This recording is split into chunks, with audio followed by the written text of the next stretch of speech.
What is up, everyone? This is JGait here, and I'm back with another episode of JGait Sports Talk. Got some topics to cover today, so let's get started. First topic of discussion, the NFL. A lot of action happened yesterday in the NFL. There was Cam Newton bringing back the dab. Just a lot of, I mean, that was one thing, but just a lot of stuff overall.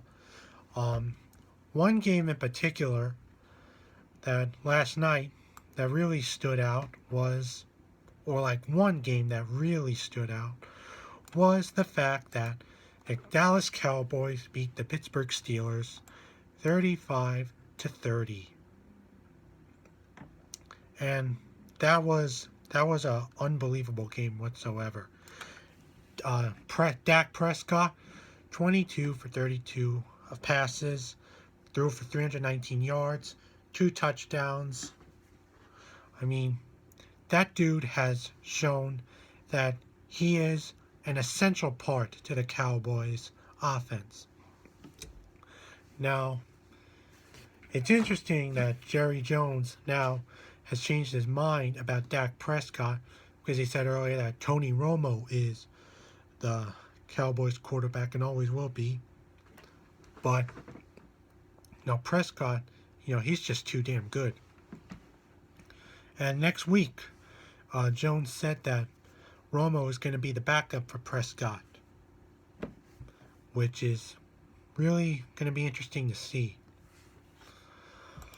Okay, next game was a thriller last night, and that was the Seahawks versus the New England Patriots. And that was the rematch from Super Bowl 49. Just a unbelievable game. Patriots started off good, but the Seahawks, they didn't give up. My man Russell Wilson threw for 3 touchdowns, 348 yards, 25 complete passes. Just overall great competitiveness. And then on the last play of the game, that was something.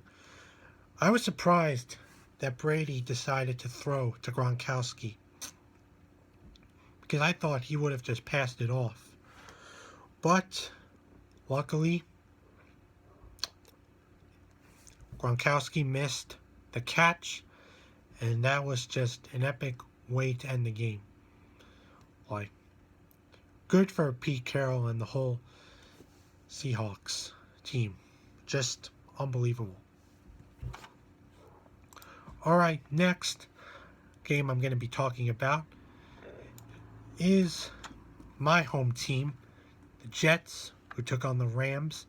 They lost 9-6. That game, Bryce Petty was starting his first game, and he didn't do a great job, in my opinion, but I'll say it was decent. I mean, that touchdown pass, and I mean, he didn't even throw it to the guy who scored it. Let's see.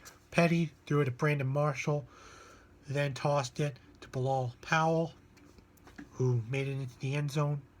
Just unbelievable play, but that counted as, Bryce Petty throwing a touchdown. And unfortunately, that was all the offense could do. The Rams defense managed to contain the Jets, and they scored three field goals. And just a disappointing game overall. Like, that was totally unexpected. And the Jets' hopes for the playoffs is really slim. I don't know what to say about that. All right, moving on. going to be heading on over to the NBA. Last night, Thunder took on the Magic. The Magic barely beat the Thunder 119 to 117, but Russell Westbrook was the talk of the game as he recorded his 40th triple-double of his career. 41 points, 16 assists, and 12 rebounds. That dude has been on fire as of all season. And he's really stepped up his game as team leader. And I'm really looking forward to seeing what more he can do. Alright, next game I'm going to be talking about was the Warriors-Suns game. Warriors 133 to 120. They improved to 8-2, while the Suns are at 3-8. Durant had a pretty decent game, 29 points, 9 rebounds, 5 assists. Draymond Green, 14 points, 11 assists. And I was surprised that Stephen Curry didn't continue his three-point shooting dominance, especially after he broke the record for most three-pointers in a game. He only shot 5 points from beyond the arc. Well, he actually attempted 8 shots from beyond the arc and only 5 went in.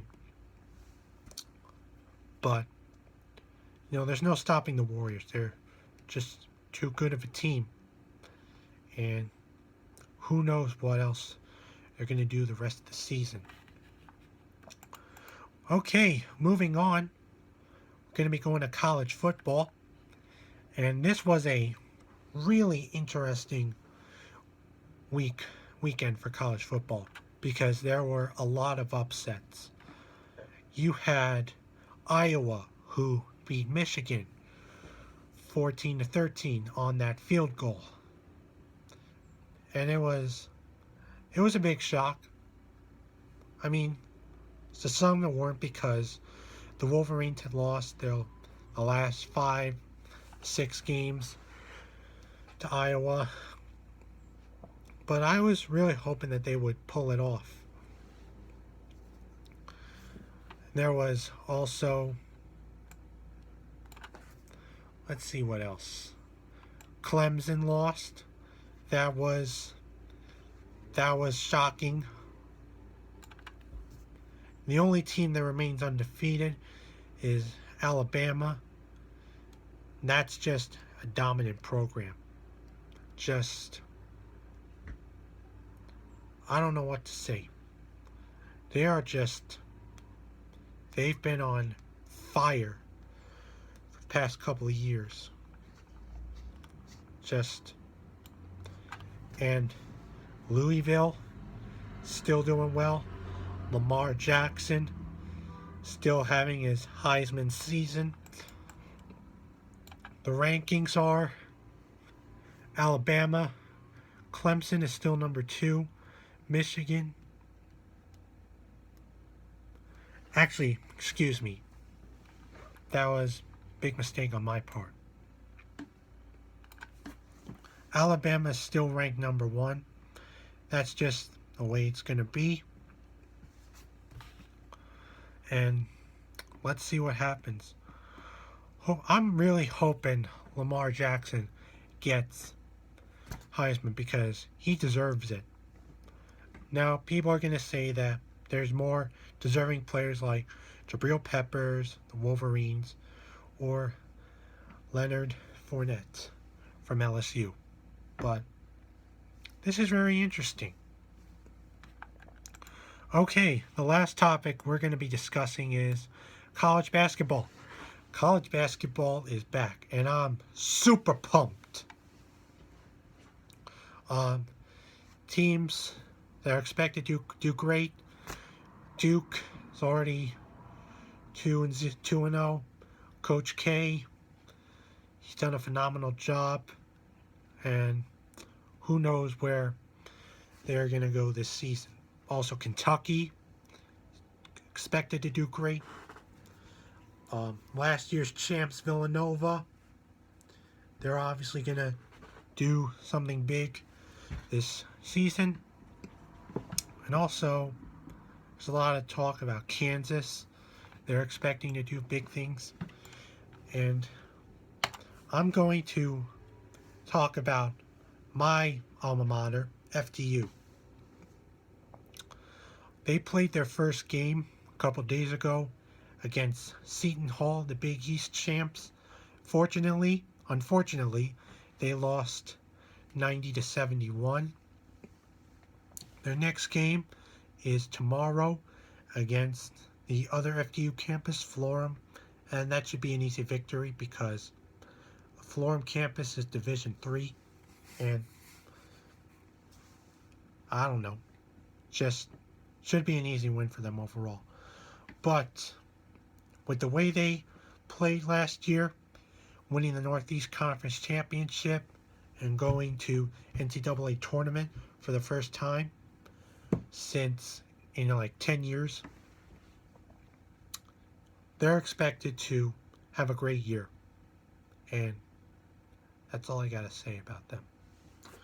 Okay, that ends this edition of JGait Sports Talk. The next episode, I'm going to be throwing in a little bit of the NHL. All right? Peace out, everyone.